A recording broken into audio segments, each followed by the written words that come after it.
coming in hot, Chinchy. How we doing, brother? It's going to be a good one today, dude. Yeah, whatever. I know this guy's a great baseball player. I know he is apparently like one of the coolest dudes in baseball. All I ask of you is to ask him how he came up with the amazing name for his dog today. We're going to get into that, bro. We're going to get into that. Before we get into that, dude, but I just want to say, first off, one of my favorite guys in life, not just baseball, one of my favorite guys in life, known him a long time, dude, since this guy broke into baseball when I was on my way out.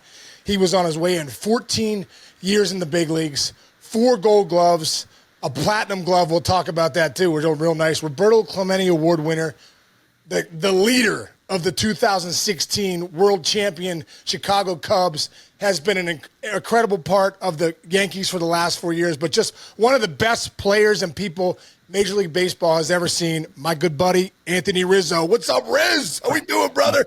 What's up? Thank you. It's great to be down here. Riz, tell me about, real quick before we get going, you're sitting in that nice place, dude. That could be a good podcast for you in the future. Tell me about the gold gloves behind you, and you got a silver one up there or something. Yeah, I honestly, I don't know where I should ever do these things. Do I do it in the office? Do I look like with the stuff behind me? But this is my little sanctuary now. I'm actually in the middle of redoing. I have some stuff on the wall, but you got the gloves. A lot of hit by pitches when I broke the Cubs record. There's Cubs hit by pitch records there. Danny Mueller signed the baseball in the middle gold glove. Head clubhouse guy from Chicago. So, what's the Dolphins? What's the significance of the Dolphins helmet? Dan the Man, Dan Marino. Oh, hey, yeah, no big deal. No big deal. Just one of the greatest quarterbacks ever, and from Pittsburgh, guys. No big deal. He's hard as a rock. Yeah, and from Pittsburgh. But yeah, I got some cool stuff in here. This being in here is like always, that makes me smile. That means you were doing something right, Riz. You know what I'm saying? Riz, what are you doing, dude? I know you're down in Fort Lauderdale, so your weather's a lot better than where Chinch and I are. He's in New York and I'm in Pittsburgh. But how's the off season going? What's going on? Obviously, spring training is getting going. So, what's going on with you? Your thoughts, everything. Been good. Been just working out, staying ready. You just never know what's going to happen in this game. Obviously, nothing's really come to fruition at the big league level for me. So just go in, work out, do my same stuff. It actually feels great to be able to keep recharging. I feel like every year when you go deep or just the older you get, it's harder to recharge in the off season. So I feel like this extra 4 or 5 weeks now of not being in a camp has actually put my body in a better position. So just staying ready, hitting, throwing, getting my steps in. Got a Garmin now. So 10,000 minimum. How many minimum steps? It tells me I need to start doing like 11,000. So does it? Yeah, the goal in March is 10,000 a day, just to keep it going. But 10,000. Yeah, dude, Chinch. You do that too? Just to be healthy, yeah, you got to get out and walk, Chinch. One time, get out of your basement one time. Dude, I'm fine with like a mile of steps a day. That's bad. Oh, you got spring break going on too, right over here in Fort Lauderdale. So it's like go for a walk. It's just mayhem. Seriously, is it mayhem? Yeah, it's crazy. It's just a bunch of young college kids just dancing on tables, and it's just let it eat in Fort Lauderdale. Yeah. Isn't that amazing? Dude, you were the kid on the Cubs, and now you're a grown-up. You have a baby coming, and you're looking at Fort Lauderdale. It was very nostalgic. Seeing, like, it was kind of refreshing, too, just seeing people out and enjoying themselves and not buried in their phones and whatnot. So, but it is crazy. It being older with the baby on the way. Less than 3 months ago now. So it's exciting stuff. Tell us about that. I mean, you know, obviously we all know that you and Emily are pregnant with your first baby. What are your life's about to change. First off, I'll tell you, I got 4 of them. They're adults now. You're just getting started. You'll be changing tar diapers soon, and you'll be up all night. You'll be sleep deprived for like 6 months, but it'll be worth it. So what are you most excited, dude, about being a dad? Honestly, just to see, we're kind of late to the party in our friend group. All of our friends are now in the midst of having babies. So just seeing that smile for the first time, holding them, just seeing all steps of life, hopefully being able to just be the person that he comes to at all times and doing the right thing by him. And sometimes I'm sure it'll be hard, but just making sure that he has, and hopefully our future kids, God willing, has everything they need to be successful. Dude, knowing you both, man, that baby is going to be so excited to be born to Anthony and Emily Rizzo. When it's 15, it's going to go, I hit the jackpot. Guys. I hope he knows when he comes out, probably smelling like olive oil because Emily's Greek, and we're probably going to baptize him in some marinara sauce. So it's so great. You'll have the hummus going with the vodka sauce over here and the rigatoni and all that stuff. Yep. That's great, dude. That's Riz. I want to go back because I want to go a couple different directions, but I kind of want to go back to our time together in New York because honestly, when Booney had asked me to take that job, you're the first guy that popped into my head because I'm like, oh man, at least I have a good relationship with Riz, and obviously, I know what a leader you are, and dude, I just want to say thank you, man. Like, I think my relationship with you helped me so much with those guys in that clubhouse, but I'll never forget when I got the job, and it was, I don't even know if it was announced yet, but I was out at dinner and I get a call, you pop up on FaceTime, and I answer the phone, I'm all fired up, and you're like, is it true that you're going to be the hitting coach for the Yankees? And then you popped over and you're with Judgy, and you're like, it was just so cool. So, thanks for that. But what was that like? Hearing that you had a new hitting coach coming in, in the middle of the year. It was weird. I mean, on two different levels.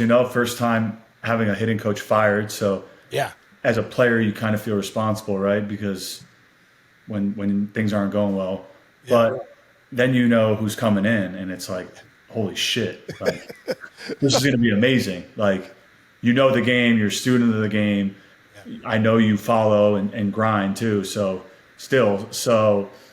just to come in and have that kind of refresh, in the middle of the season, everyone's, goes into zombie mode at some point. So the refreshed outlook, the positive outlook, just it just added new excitement for me. I know you for so long and we have such a good relationship. So it's easy just instantly to talk to you and be able to pick your brain and just talk the game and also talk the game the way I speak the game's language. A lot of it was just so easy to do. Yeah. By the way, I'm sorry, Sean, can I interrupt? Yeah. Were you at dinner, you and your wife and Aaron Judge and his wife, when you found out Sean Casey was being the hitting coach? Is that what it was? I think we were, right? We were at home. I think you guys were at dinner. It was on the break. So I think you guys were on the break together. But dude. Oh, yeah, it was on the All-Star break. That's what it was. Your relationship with Judgy, I think, is really cool because you guys have always been really tight. And, I want to go to Chinch's point, too, about your dogs, Kevin. I always thought it was interesting. I'd be like, hey, what'd you guys do today? Like, me and Judgy went to the park and we walked the dogs. You know what I mean? But, like, dude, tell us about that. I mean, I know you don't have – my daughters fell in love with Kevin. Like, legitimately, they asked me, hey, how's Riz doing? How's Kevin doing? And I'm like, man, are you guys serious? But, dude, before you have kids, you and Judgy, your dogs are your kids. So, how cool was that? Yeah. Kev, come here, dude. What are we looking at? What are we working with? I feel like it's a golden. You're like a golden retriever. No, dude, no. No. No, Kevin's a little guy. Oh, come on, come here. And he listens. Anything Riz says, he listens. Good boy. What? Look. Oh my God. Oh my God. Okay. Riz, does Kevin still have a big following on like Instagram? Doesn't he have like more followers than you? He really wanted one, but we never gave him that route. We wanted him to grow up just in a normal household. Yeah. But, having the dogs, having him, Judgy having two dachshunds as well. It was fun. New York, he loves New York. So, and then my relationship with Judgy, just instantly when I got over there, him, Big G, Garrett Cole, Brett Gardner, guys I just respected so much from afar. And Judgy and I kind of clicked right away. Kind of a couple years older than him, but James Rowson, now the hitting coach for the Yankees, was my first hitting coach in the big leagues. And wow, I didn't know that, dude.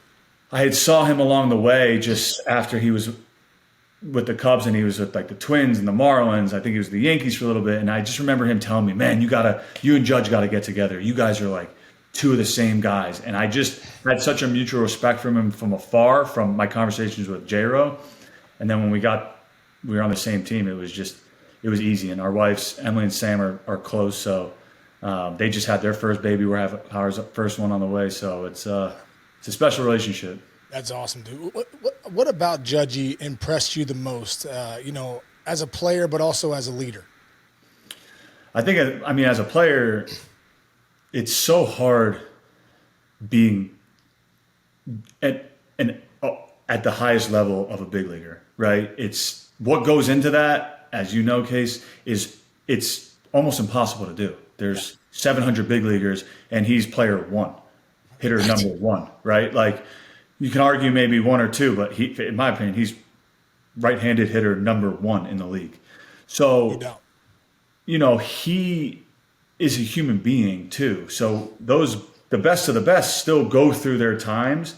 And I always say, like, they need love too, right? Like, just because they're the best, it doesn't matter that they don't have their own struggles. So the way he was able to literally carry himself every single day, good, bad, or indifferent, you would never, ever know.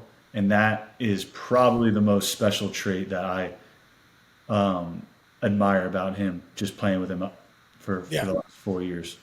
Well, such a tough thing to do. I think people don't realize the grind of the season. I remember playing with Ken Griffey Jr. too, David Ortiz. These guys are at another level of microscope too.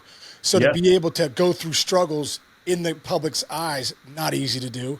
And then to get really hot and stay hot for 4.5 months, not easy to do. So I feel the same way, dude. When I saw Judgy, I'm like, what a pro. His routines are tight. The way he goes about his business, he's never too high, he's never too low. And Riz, what about the mindset of playing in New York? Why is it different playing in New York than it is anywhere else? I think the biggest difference is how you can control the outside noise. There's outside noise everywhere in today's day with Instagram and X and all the TikTok. So I actually think from my time in the big leagues to now, it's probably a little bit easier to play in New York because you're not the biggest story all the time. In New York, it's a huge deal. But if someone from another team that's a smaller market does something, a banana move or something, a dumb move, it's all over the internet, instant access, right? Like where it used to be like SportsCenter top 10, Yankees, Red Sox, if it was late enough, Dodgers out west too.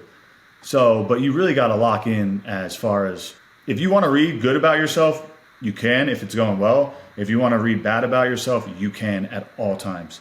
So as long as the older I got, the more you were able to just play and focus on, I'm doing my best. I'm giving everything I have. There's nothing I can do. If I play hard and I check all my, pre-routine boxes, there's nothing at the end of the day I personally have to worry about. But, some guys get on the internet and they read stuff, and people are usually tend to be brutal when things aren't going well. Well, I think it's that man in the arena thing, right? I mean, I always felt like, I remember when I was young, I used to look at the articles and all of a sudden get all bent out of shape or all that. And then I was like, you know what? Anyone else's opinion doesn't matter. Like, I have to perform on the field. I have to be able to show up in that box, have a good process, good routines before the game. So I stopped reading the paper. Like you said, I was like, I don't care if I'm the hottest hitter in baseball or I'm the worst. I got to keep focusing on what I need to do and lock in. Exactly. Yeah. I remember when I was with the Red Sox, it was like SoxProspects.com or something. And I was like, I'm better than these guys ahead of me. Like, but in my opinion, and I tell young players this, it's a learned trait. You have to learn how to kind of start deciphering, because it's easy if you have a good game, you search yourself on the internet and everyone loves you. But as soon as you have a bad game, if you're going to go back and search as well, you better be ready to go to war, honestly, with yourself, because people are saying you suck and this and that. And it's like, you just got to go out and, if you're a good teammate, and do all the things you're supposed to do, usually good things happen. Yeah. Do you have to, you're a veteran, like, leader, and Sean was too when he was playing. Like, do you have to, like, the 21, 22-year-old kid that comes in, do you go, hey, here's how you should handle your social media. Here's maybe how I don't take my phone out pre or post game and all that kind of stuff? Is that part of the game? It's tough because, and I learned this from Joe Madden, who I love dearly. Joe's like one of his first press conferences in Chicago when he got the job was like, I need to build relationships with these guys before I give them advice. Because if I just come in hot, which a lot of coaches do nowadays, they just come in hot. And I'm sure they have your best interest, but as baseball players, like, you just automatically go, whoa, like, Right. like, so you got to build a relationship with the guys first. And then you just talk and you see, like, most guys that were, especially on the Yankees, were all just amazing people. The youngest guy was Anthony Volpe, and I feel like he's, I would, if I had a daughter, I'd want him to date her. So it's, but you do talk to guys about certain things and off the field stuff, and just, the best way to be loved in this game is winning. The best way to make the most money in this game is to win. If you're doing bad and the team's winning, you're not doing bad. So there's all these little mind games during the year that you constantly play with yourself that you have to master, and if you don't, it could beat you down fast. Riz, one thing I admired about you and your career when I go back and look at, obviously I knew it, but I looked at the numbers. There's something to be said about playing every day. Nowadays they got all these platoons going on. This guy's matching up lefties, and this left guy can't hit a lefty because he never faces them and all that stuff. But you go back and look at your career, man, and this is where admiration off the roof, dude, because knowing how hard it is to play 150 or 140 nowadays. But you go back to 13, you played 160, you played 140, then you played 160 again, 155, 157, 153. Dude, you're not doing that unless that's important to you. You're not doing that unless you feel like being a great teammate is part of your game. Can you speak on that? What's it like to try and get out there and play 160 games? It's the grind. When I got called up to Chicago, I had two of the best there. I had Alfonso Soriano and Starlin Castro, and David DeJesus as well. But David DeJesus wasn't playing as much. But I saw Sori with a messed up knee every single day, doing his routine, being out there, running out there, hurt, indifferent. Starlin, same thing, like good, bad, or indifferent. We're playing today. Like, we're not taking days off. And you see those guys do it, and you're like, and then you see the guys throughout the league, the Miggy Cabrera. When I was younger, every year, it's just like, I always say to young guys, like, yeah, you can have a good year, but it's the next year now, because now the league knows you. So, you have a surprise year, not a surprise year because there's a lot of work that goes into it, but you get off to a good start, it's easy, right? Everyone loves you, things are going well. Like, the next year you don't get off to a good start, you're still going to be that same player. Right. So the everyday grind is definitely a learned mentality. I remember Eric Hinsky, I think it was like 2014. We were flying to San Diego. We were in a long stretch. Lefty was pitching. And Brandon High was our bench coach at the time. And he came back. He's like, hey, Skip wants to give you a day off tomorrow. I'm like, really? And I'm sitting with Bussy, Tim Buss, and Ski on it. And Ski just like lays into me. He's like, no, absolutely not. No effing way. You don't take days off. Like, you post every day. That's how you gain respect. And it's true. Like, if you want to gain respect in this league, in my opinion, you play. You post up and you play, because when you look around the league and you see the guys that do it every single day, you know what that takes, and it's not easy. Yeah, and also too, people look at numbers. When you look at the guys with the best numbers, they're posting 150 plus. Yeah. Every day you take off is a day you cannot hit 4 home runs in a game. That's good. I mean, it sounds crazy, but every day that you're not playing, you don't know when you show up to the ballpark. It doesn't matter if you're facing Kershaw or the 5 starter for a team that isn't very good. Any given day, you can be the best version of yourself. That's the beauty of this game. That's so true, man. I love that. I love that mentality too. Like, yeah, you could be a starter today, 4 home runs, but if you're out of the lineup, you can't make it happen. Riz, one thing I really admired about you and how you went about your business. I mean, obviously, I know you had that concussion, but for a few weeks there, you were doing your thing. But your routines, your tee work and the stuff you do in the cages, and every day you're showing up at the same time. When did you realize getting a routine was important, and when do you think you really? How many years into the big leagues, or was it right away that you feel like, okay, I locked down a routine that I can lean on every day? Pretty early, definitely. I'd probably say when I was in the minor leagues, the Red Sox. My experience in the Red Sox organization was first class. I loved all the instructors I had. I feel like they all had my best interest for me. So learning a routine there, at the time you had Uke, you were there in '08, Yep. David Ortiz, Manny, you had literally legends in front of you. So it was like, you just learned how to be a minor leaguer fast. Like the big leaguer walks into the weight room there in Fort Myers at the old place, like you got out. Like you got like, but that was the respect level. And then just learning the routine, the daily kind of checks and balances of what you need to do. I for sure had like 3 or 4 different routines, especially at Wrigley with all the day games. You have to have, almost a show and go routine, a day game routine, a night routine. So it was definitely things you had to lean on because when you get in the box, you have to be ready. And if you're not ready, then you're not giving yourself really any chance. What were those day games like? Because I obviously I played in the Central most of my career, and when we would play a couple day games in a row, they go, man, I don't know how these guys do it. That's another factor that people don't realize. When you play in Chicago, you're playing so many day games. Like, what was the adjustment, that you had to learn about those day games?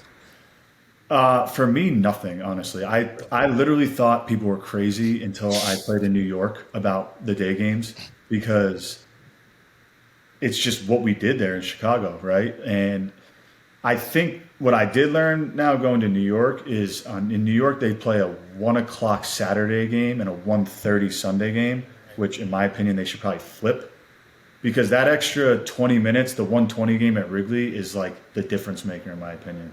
It's just, you start everything 20, 30 minutes later. So, but I mean, you walk out on the field, it's Wrigley Field, there's 40,000 people in the stands, having a great time. So the days you weren't feeling it, or the nights maybe you stayed out a little too late to get to the ballpark and you were tired, you get on that field and it's like an instant just rush of adrenaline.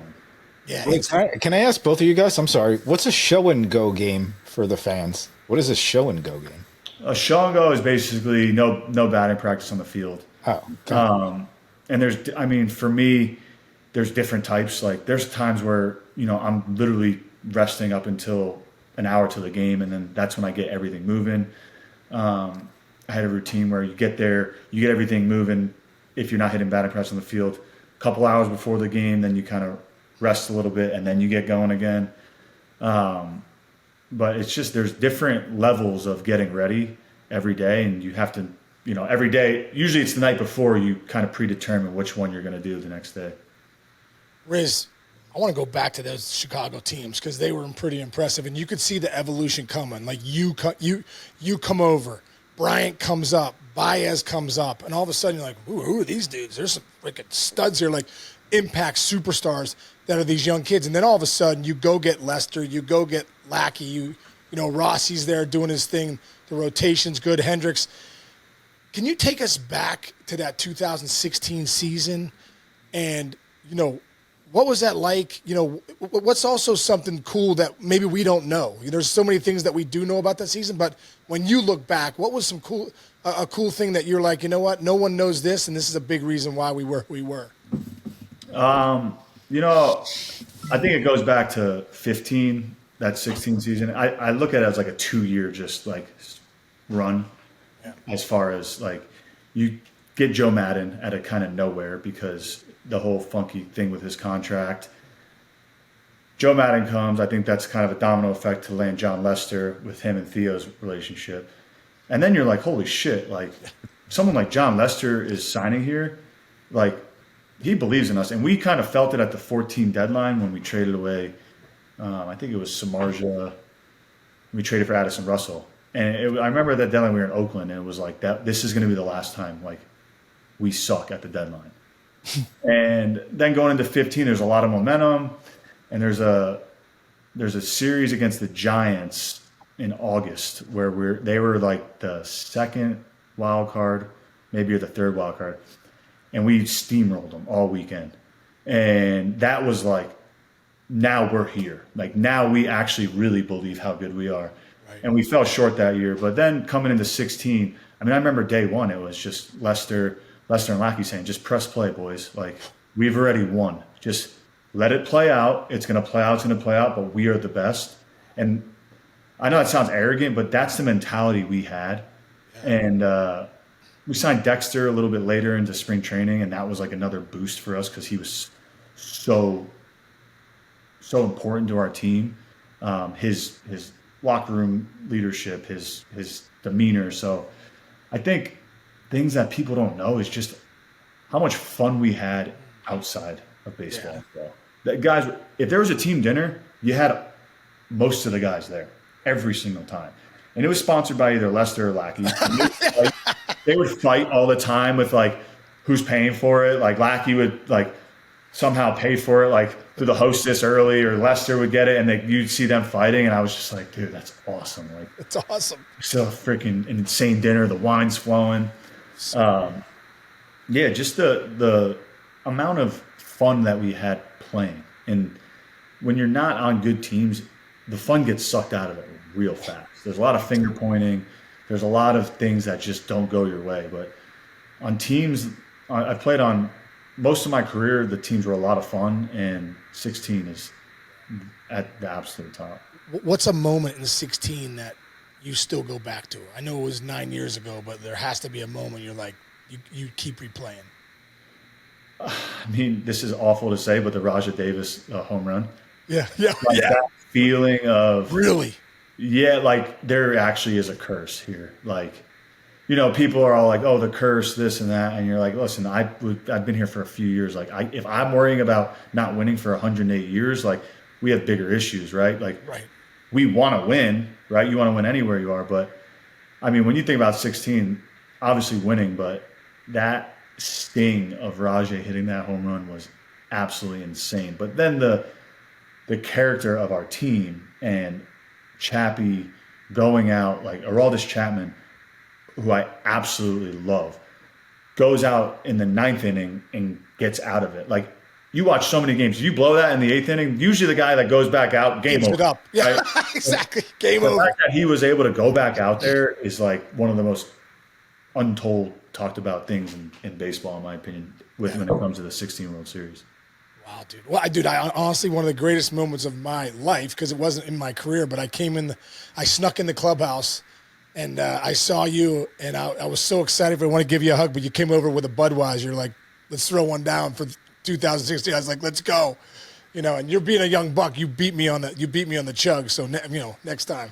But it was. I don't know about that one. And Riz, I stole this from I was like, I go, Wow. because I knew, dude. I'm a historian. Like, I love the game. I just always love it. I'm like, I'm taking one of these hats. So I didn't take that hat off for months. dude, it's incredible, dude. The 2016 Cubbies, man. You got to be kidding me. Yeah. What- That after party in the locker room was awesome. that? It was raining on the field, so everyone was inside. Yeah. You were down there. I think Eddie was down there. Yeah, Ed was done. Yeah, That little side area going out. It was epic. yeah. It That was was epic.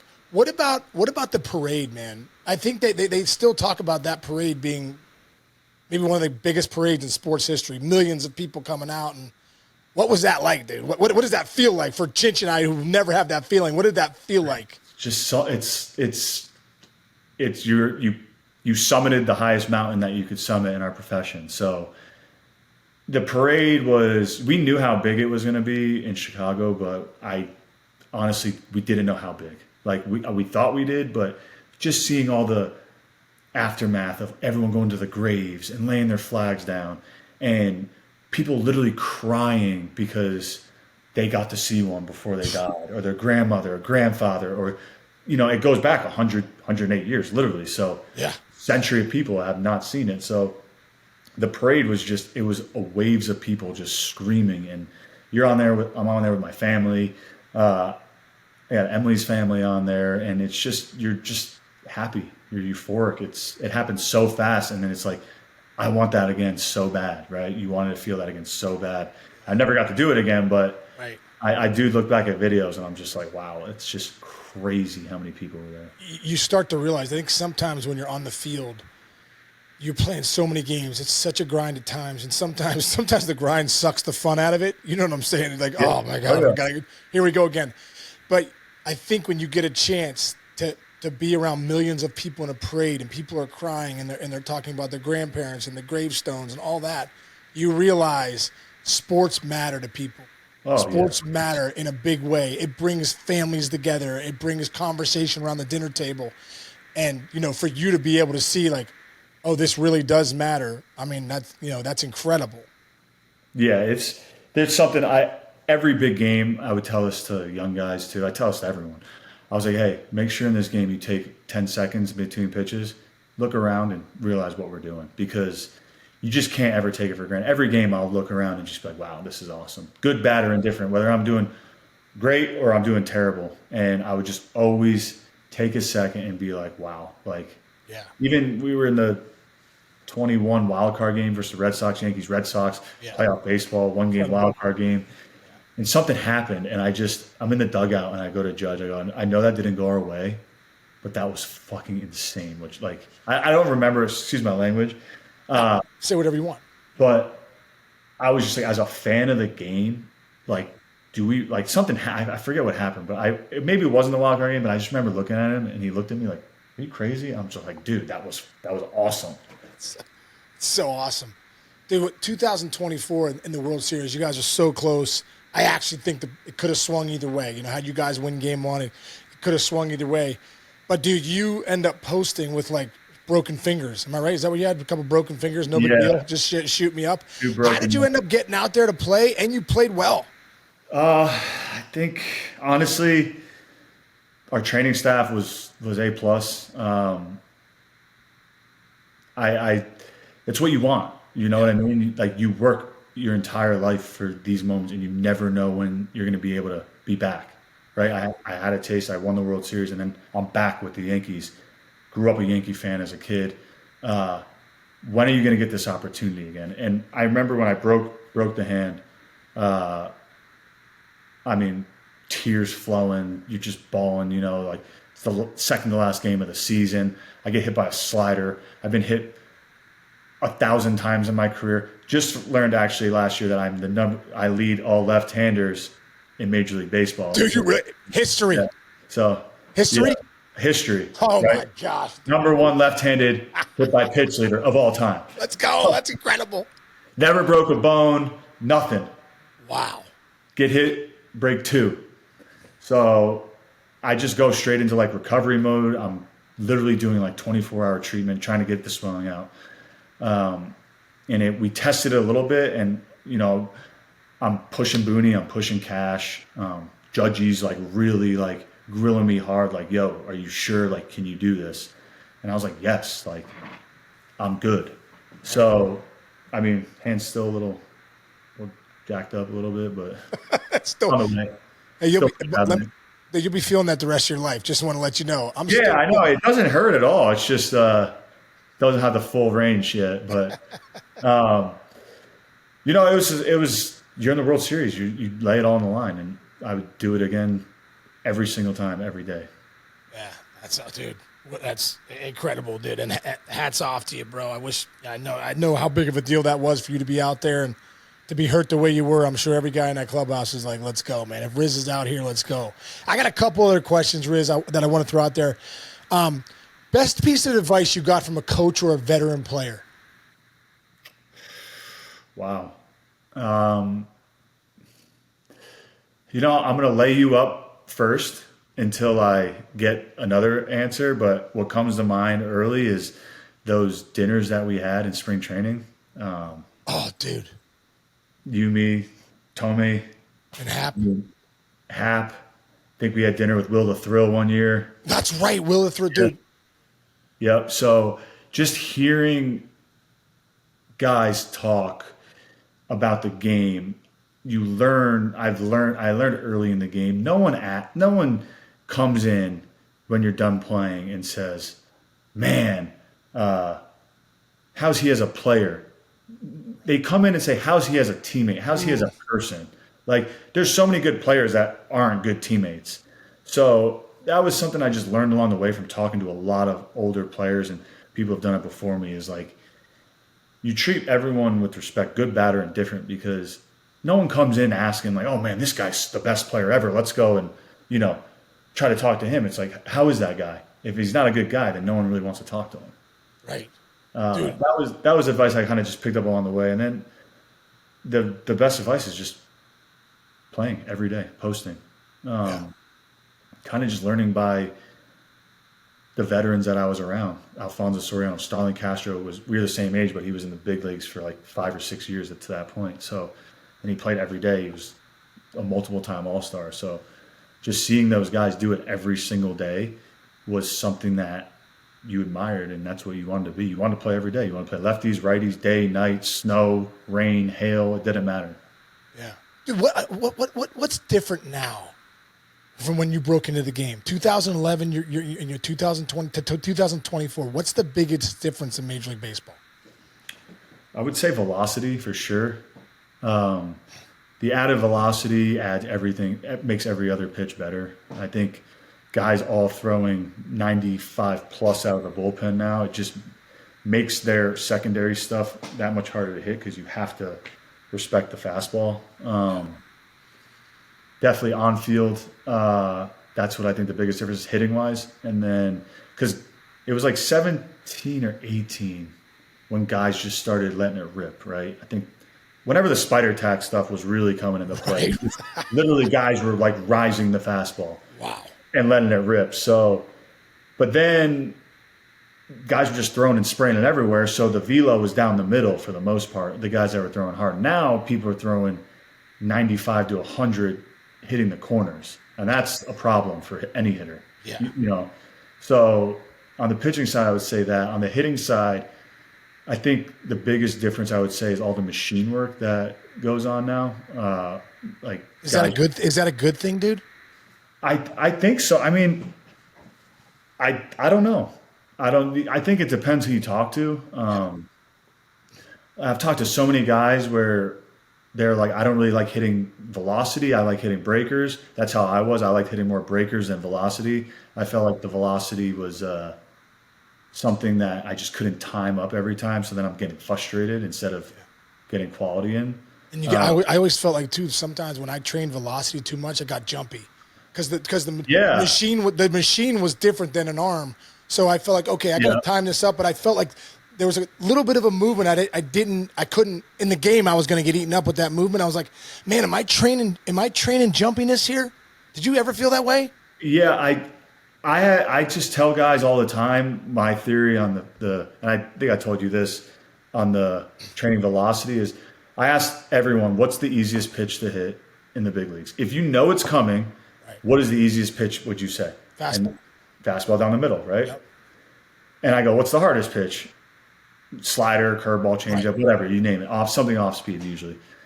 Well, why is it so much easier to hit a breaker on the machine than it is to hit the fastball down the middle that you know is coming down the middle off the machine? And every guy I talked to was like, I never thought about it like that. Because it's just the timing is so different. So I don't know. Now they have the traject machine that's really cool with timing wise too, but nothing can get you really ready for being in the box, in the situation. What's the count? What did he do to the last guy? What did he just do to Juan Soto in the big spot? Now I'm in the same big spot. I know I'm not Juan Soto, but is it the catcher calling it? Is it the pitch? Is it a veteran pitcher? Is it a young catcher?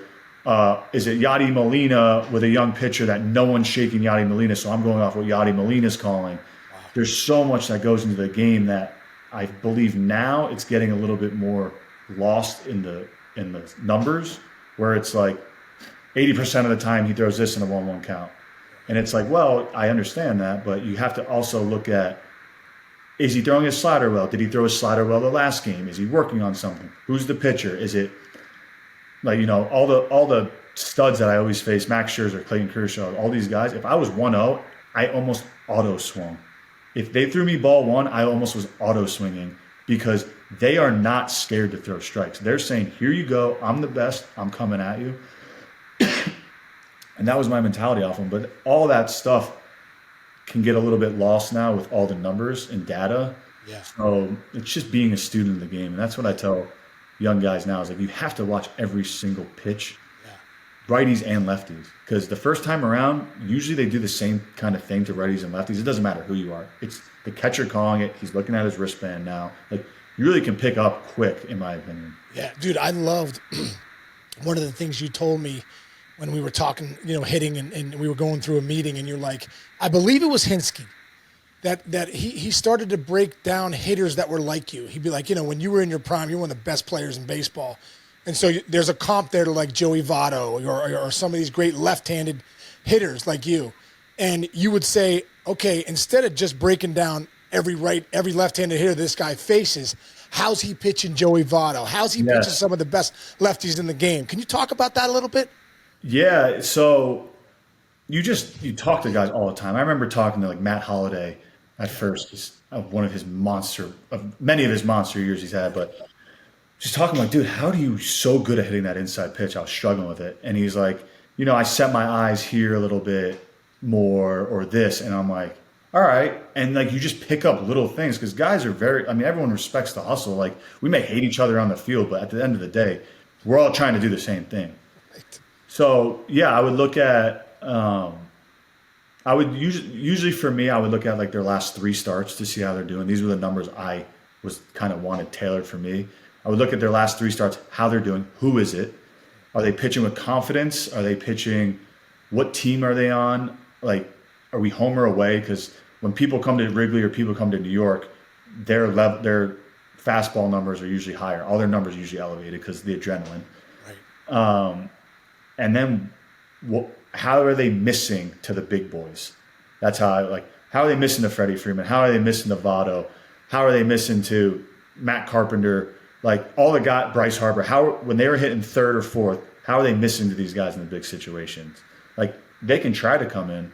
Like the Reds loved coming in on me, but and I learned this later on, like I was looking in off the Reds because I knew they would always throw me in, but most of the time they would miss middle. But since I was looking in, I would miss the middle pitch. So then it was Mike Napoli. We were in COVID, like just watching video one day, hanging out in the backyard.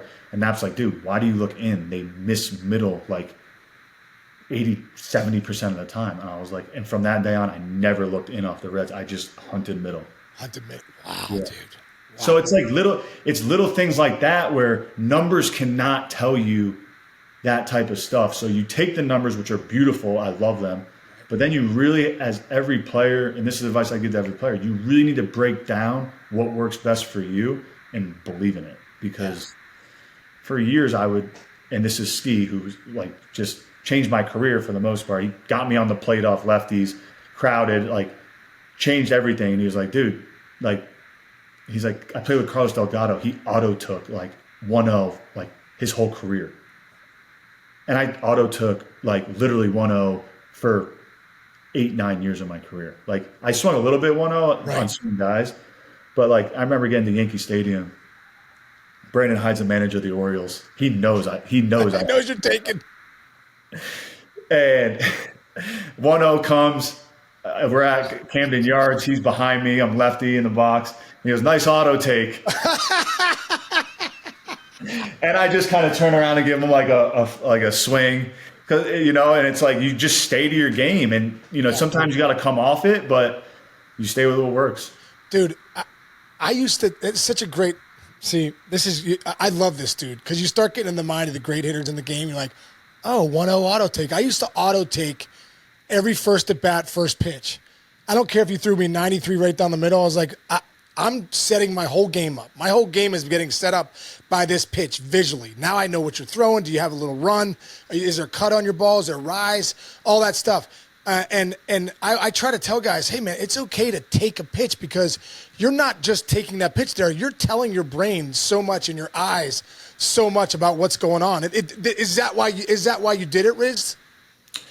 For me, the 1-0 was – so Ski – would always, after every at bat, he knew me he was in the box with me every time. So after every at bat, hey, why'd you do this? Like, what, you were thinking this, huh?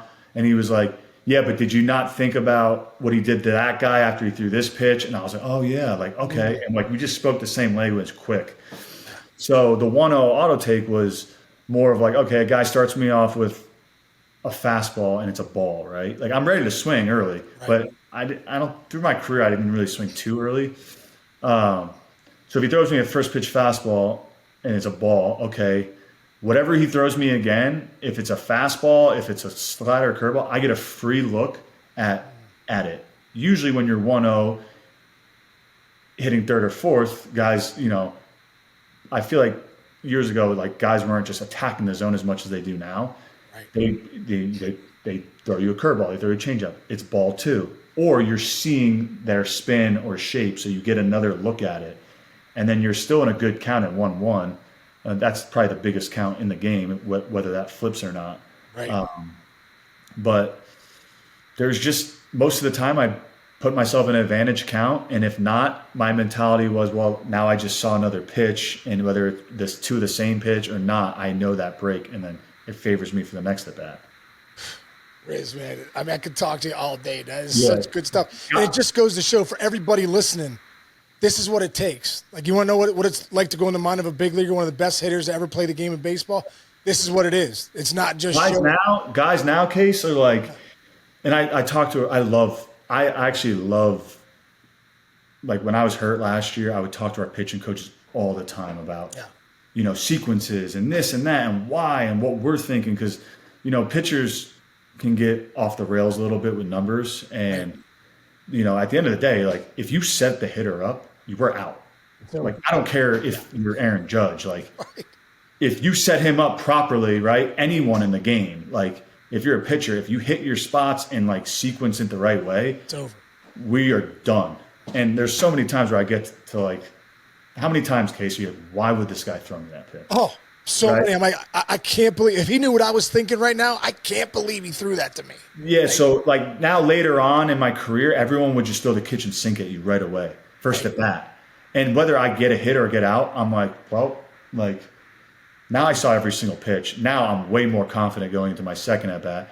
And then, the third at bat numbers are so inflated, and I believe it's because everyone just shows their kitchen sink in the first at bat with nobody on and 2 outs. And it's like, dude, why would you waste pitches to these guys? Like, throw them a fastball and let them hit a grounder. You know what I mean? Like, it's really hard. It's 9 versus 1 every time a hitter's up. Every time. Yeah. Usually, sometimes 10 with the umpire, depending on who. You know what I mean? So, no, it's true, dude. And you're exactly right. I mean, at the end of the day, if a pitcher could set a hitter up the way he wanted to every time, guys would be probably hitting 100. You know what I mean? It's no doubt. Thank God they made. Yeah, I always talk to pitchers, and I love the pitching aspect because what they do is insane. But I'm like, hey, well, how many mistakes did you make today? I made like 4. I'm like, no, you didn't. You made like 35 to 50 mistakes. You just got lucky on more. Like, you know what I mean? Like, guys throwing balls that are hittable. Like, if these pitchers really diced and hit their spots like Greg Maddux did, we would be done. Yeah, it would be over. It would be done. over. Like, velo means nothing if you're throwing it down the middle. But I mean, it helps for sure. But dude, big league hitters, you guys are big league hitters because you can hit velo. That's why you're there. You're there because your bat speed, your eye-hand coordination is the greatest in the universe. Yeah, I'm just trying to foul balls off if they're on the corners. Like, yeah, dude, give me another pitch. Yeah, if it's not over the heart of the plate, it's really hard to hit. Yeah, there's no doubt, dude. Oh, man. Well, dude, Riz, thank you, bro, for your time, man. Thank you for this conversation, brother. Thank you for your friendship, all these years. And I tell you what, man, I missed that dinner. You, me, Tommy, and Happer. I have it up here when a quick story was great. We went and saw Vetter at Innings Festival. I think you remember that time. And we went backstage and we were hanging out. And he's like, what are you doing tomorrow? I was like, you know what? I'm going to dinner with Tommy, Hap, and Riz. We do it every year at spring training. And Ed was like a little kid. He's like, can I come and be a fly on the wall there? I'm like, yeah, you're Eddie Vedder. Do whatever you want. And then Rossi came, and then Chelios came. But I'll never forget that dinner, but I'll nenever forget those dinners, dude. Those are some of my favorite times, sitting down every spring training and, just having a great time with you guys, man. Yeah, I really appreciate I learned so much, too, just talking to you guys and hearing your mentality because you guys were before us and just the respect that it was incredible. Yeah, it was awesome, dude. Riz, I love you, buddy. And, whatever happens here in the next few months, man, if you're out there raking balls in the gap or changing diapers here soon, it's going to be incredible, bro. I love you, man. Thanks for coming on with us, man. Love you, Catch you soon, man. See ya.